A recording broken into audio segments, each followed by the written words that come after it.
Hello അസ്സലാമു അലൈക്കും. മുട്ട വെച്ച് ഒരു അടിപൊളി ഫില്ലിങ്ങോട് കൂടി തയ്യാറാക്കാൻ പറ്റിയ ഒരു വെറൈറ്റി സ്നാക്സ് ആണ് നമ്മൾ റെഡിയാക്കുന്നത്. അപ്പോൾ അതെങ്ങനെ തയ്യാറാക്കാം നമുക്ക് നോക്കാം. അതിനായിട്ട് ഒരു ഫ്രൈ പാന് ചൂടാകാൻ വെച്ചിട്ടുണ്ട്. അതിലേക്ക് 2 ടേബിൾ സ്പൂണ് വെളിച്ചെണ്ണ ഒഴിച്ചു കൊടുക്കുക. അത് നന്നായി ചൂടായതിന് ശേഷം നമുക്ക് ഒരു സവാള കനം കുറച്ച് അരിഞ്ഞത് അതിലേക്ക് ചേർത്ത് കൊടുക്കുക. എന്നിട്ട് നന്നായി ഒന്ന് വഴറ്റിയെടുക്കുക. അത് കുറച്ച് സമയം മൂടി വെച്ച് ഞാൻ വഴറ്റിയെടുത്തിട്ടുണ്ട്. അപ്പോൾ ഇതാ നമ്മളെ ഉള്ളിയൊക്കെ നന്നായി വഴറ്റി വന്നിട്ടുണ്ട്. ഇനി നമുക്ക് ഒരു പച്ചമുളക് കനം കുറച്ച് അരിഞ്ഞ് ചേർത്ത് കൊടുക്കുന്നുണ്ട്. പിന്നെ ഇതാ ചെറിയൊരു ക്യാപ്സിക്കൻ്റെ ഒരു ചെറുതായി കട്ട് ചെയ്തത്, പിന്നെ ഒരു തക്കാളിൻ്റെ ചെറിയൊരു ഭാഗം കട്ട് ചെയ്തത്, പിന്നെ ഇഞ്ചി വെളുത്തുള്ളി പേസ്റ്റ്, ഇതെല്ലാം ചേർത്ത് നന്നായി ഒന്ന് ഇളക്കി കൊടുക്കുക. എന്നിട്ട് ഇതിലേക്ക് പൊടികളൊക്കെ ചേർത്ത് കൊടുക്കുക. 1 ടീസ്പൂണ് മല്ലിപ്പൊടി, 1 ടീസ്പൂണ് മുളക് പൊടി, 1/2 ടീസ്പൂണ് മഞ്ഞൾപ്പൊടി, 1/2 ടീസ്പൂണ് പെരുംജീരകപ്പൊടി, ഇവയെല്ലാം ചേർത്ത് നന്നായി ഒന്ന് മിക്സ് ചെയ്ത് കൊടുക്കുക. എന്നിട്ട് 2-3 ടേബിൾ സ്പൂൺ വെള്ളം ചേർത്ത് കൊടുക്കുന്നുണ്ട്. അതിൻ്റെ റോ ടേസ്റ്റൊക്കെ ഒന്ന് മാറി കിട്ടാൻ അത് ജസ്റ്റ് ഒന്ന് വാട്ടിയതിന് ശേഷം നമുക്കതിലേക്ക് മല്ലിയില ചേർത്ത് കൊടുക്കുന്നുണ്ട്. അതും ചേർത്ത് നന്നായി മിക്സ് ചെയ്തതിന് ശേഷം നമുക്ക് ഫ്ലെയിം ഓഫ് ചെയ്യാം. ഇനി നമുക്ക് ബ്രെഡ് റെഡിയാക്കാം. അപ്പോൾ അതാ നമ്മൾ ബ്രെഡ് വെച്ചിട്ടാണ് ഈ സ്നാക്സ് റെഡിയാക്കുന്നത്. അപ്പോൾ നന്നായി സോഫ്റ്റായ ബ്രെഡ് വേണ്ടോ അതിലേക്ക് എടുക്കാൻ. കണ്ടില്ലേ, ഞാൻ കൈ വെച്ച് അമർത്തുമ്പോൾ തന്നെ നന്നായി സോഫ്റ്റായ ബ്രെഡാണ് ഞാൻ എടുത്തിട്ടുള്ളത്. ഇനി നമുക്ക് ഈ ഒരു വലുപ്പത്തിലെ മൂടിയോ എന്തെങ്കിലും റൗണ്ട് ഷേപ്പിലുള്ള എന്തെങ്കിലും എടുത്തിട്ട് നമുക്ക് ഈ ബ്രെഡ് ഒന്ന് കട്ട് ചെയ്തെടുക്കാം. അപ്പോൾ അത്യാവശ്യം ബ്രെഡ് വലുപ്പത്തിനനുസരിച്ച് വലുപ്പം ഉണ്ടായിക്കോട്ടെ. അതിൻ്റെ ഉള്ളിൽ നമുക്ക് ഫില്ലിംഗ് ഒക്കെ വെക്കാനുള്ളതാണ്. അപ്പോൾ ചെറുതെ മൂടിയൊക്കെ എടുത്ത് കട്ട് ചെയ്താൽ നമ്മളെ ഫില്ലിങ് അധികം വെക്കാൻ കഴിയൂല. ബ്രെഡിന്റെ അത്യാവശ്യം വലുപ്പത്തിലുള്ള മൂടിനെ എടുത്തിട്ട് നമുക്ക് കട്ട് ചെയ്യാം.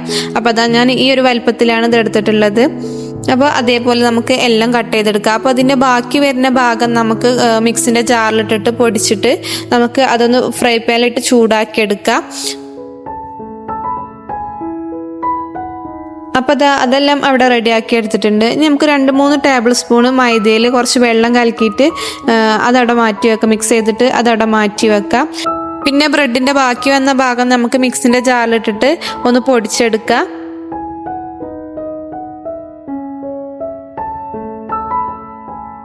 അപ്പോൾ നന്നായി ഫൈനായി പൊടിച്ചെടുത്തിട്ട് ഒരു ഫ്രൈ പാന് ചൂടാക്കിയിട്ട് അത് ചൂടായതിന് ശേഷം നമുക്ക് ഈ പൊടിച്ചത് അതിലിട്ടിട്ട് ഒന്ന് വറുത്തെടുക്കുക. ഒന്ന് ക്രിസ്പി ആകുമ്പോൾ നമുക്ക് ഫ്ലെയിം ഓഫ് ചെയ്യാം.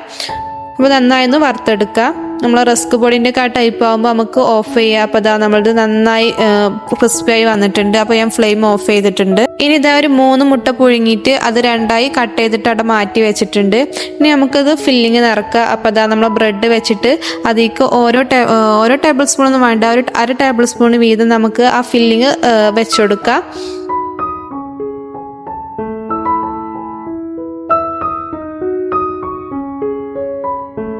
ഫില്ലിങ് വെച്ചുകൊടുത്തതിന് ശേഷം നമുക്ക് ഇതിലേക്ക് കുറച്ച് മയോണൈസിൻ്റെ ആവശ്യമുണ്ട്. അപ്പോൾ മയോണൈസൊക്കെ റെഡിയാക്കി എടുത്തിട്ടുണ്ട് ഇതിൻ്റെ ഇടയിൽ. അപ്പോൾ മയോണൈസ് ഒരു 1/2 ടേബിൾ സ്പൂൺ നമുക്ക് ഇതിലേക്ക് വെച്ച് കൊടുക്കുക. അധികമൊന്നും ആവണ്ട, അധികമായി നമുക്ക് അത് ഒലിക്കും. എന്നിട്ട് അത് വെച്ച് കൊടുത്തിട്ട് നമുക്ക് ഓരോ മുട്ടൻ്റെ പകുതി ഭാഗം ഇതിൽ വെച്ച് കൊടുക്കുക, കമിഴ്ത്തി വെച്ച് കൊടുക്കുക. അപ്പോൾ നമ്മൾ എല്ലാം വെച്ച് കൊടുത്തിട്ടുണ്ട്. ഇനി നമുക്ക് നമ്മൾ നേരത്തെ മാറ്റി വെച്ച ആ മൈദൻ്റെ മിക്സ് ഉണ്ടല്ലോ, അത് കൈ വെച്ചിട്ട് നമുക്ക് ഇതിൻ്റെ സൈഡിലൊക്കെ ഒന്ന് തേച്ച് കൊടുക്കുക. അതൊന്ന് ഒട്ടിച്ചെടുക്കാനാണ്. അപ്പോൾ ഞാൻ ബ്രെഡ് കട്ട് ചെയ്തത് മുഴുവൻ എടുത്തിട്ടില്ല, 6 മാത്രം ഇവിടെ എടുത്തിട്ടുള്ളൂ. ഇനി 6 അവിടെ എക്സ്ട്രാ ഉണ്ട്. ഇനി അതുകൊണ്ടാണ് നമ്മളിത് ഒട്ടിച്ചു കൊടുക്കുന്നത്.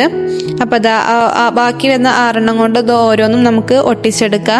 അപ്പോൾ നമ്മൾ നന്നായി സോഫ്റ്റ് ആയിട്ടുള്ള ബ്രെഡ് എടുത്തത് പറഞ്ഞല്ലോ. അപ്പോൾ സോഫ്റ്റായ ബ്രെഡ് എടുത്താലാണ് ഇങ്ങനെ ഒട്ടിക്കാൻ കഴിയുള്ളൂ. അല്ലാത്ത ബ്രെഡ് എടുത്താൽ അങ്ങനെ ഒട്ടിക്കാൻ കഴിയില്ല എന്നാണ് തോന്നണത്. അപ്പോൾ നമ്മൾ നന്നായി സോഫ്റ്റ് ആയിട്ടുള്ള ബ്രെഡാണ്. അപ്പോൾ പെട്ടെന്ന് ഒട്ടി കിട്ടിയിട്ടുണ്ട്. ഇതുപോലെ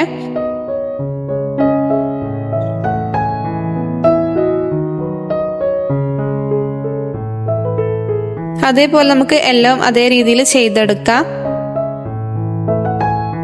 അപ്പോൾ അതൊക്കെ അവിടെ റെഡിയാക്കി എടുത്തിട്ടുണ്ട്. ഒരു 2-3 ടേബിൾ സ്പൂൺ മൈദയ്ക്ക് ഇനി വീണ്ടും നമുക്ക് കുറച്ച് വെള്ളം ചേർത്തിട്ട് മിക്സ് ചെയ്തെടുക്കുക. അപ്പോൾ ഞാൻ കുറേശ്ശെ വെള്ളം ചേർത്തിട്ട് അത് മിക്സ് ചെയ്തെടുക്കുന്നുണ്ട്. കട്ടകളൊന്നും ഇല്ലാതെ കുറച്ച് ലൂസിൽ തന്നെ ചെയ്തെടുക്കുക. അപ്പോൾ ഈ ഒരു തിക്നെസ്സിലാണ് ഞാൻ ചെയ്തെടുത്തത്. പിന്നെ നമുക്ക് കട്ട്ലേറ്റൊക്കെ ചെയ്യണ പോലെ അതിൽ മുക്കിയിട്ട് പിന്നെ ബ്രെഡ് ക്രംസിൽ കോട്ട് ചെയ്തെടുക്കാം. അത് അവിടെ റെഡിയാക്കി എടുത്തിട്ടുണ്ട്. ഇനി നമുക്കതൊന്ന് ചൂടായ എണ്ണയിലിട്ടൊന്ന് ഫ്രൈ ചെയ്തെടുക്കാം.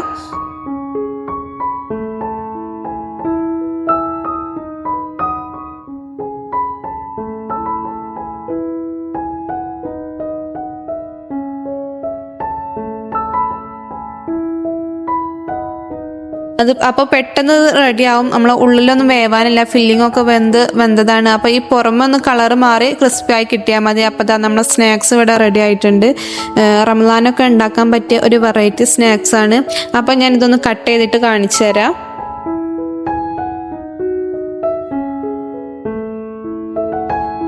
അപ്പോൾ ഇതാ നമ്മൾ സ്നാക്സ് ഇവിടെ റെഡിയായി. അടിപൊളി ഫില്ലിങ്ങോട് കൂടി നല്ല ടേസ്റ്റാണ് ഇത് കഴിക്കാൻ. ഉള്ളിൽ ആ മയോണൈസൊക്കെ ഉണ്ടായതുകൊണ്ട്.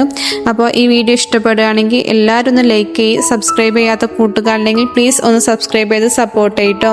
ഇൻഷാ അല്ലാഹ് നെക്സ്റ്റ് ഒരു വീഡിയോയുമായി വീണ്ടും കാണാം. അതുവരേക്കും അസ്സലാമു അലൈക്കും. ബൈ.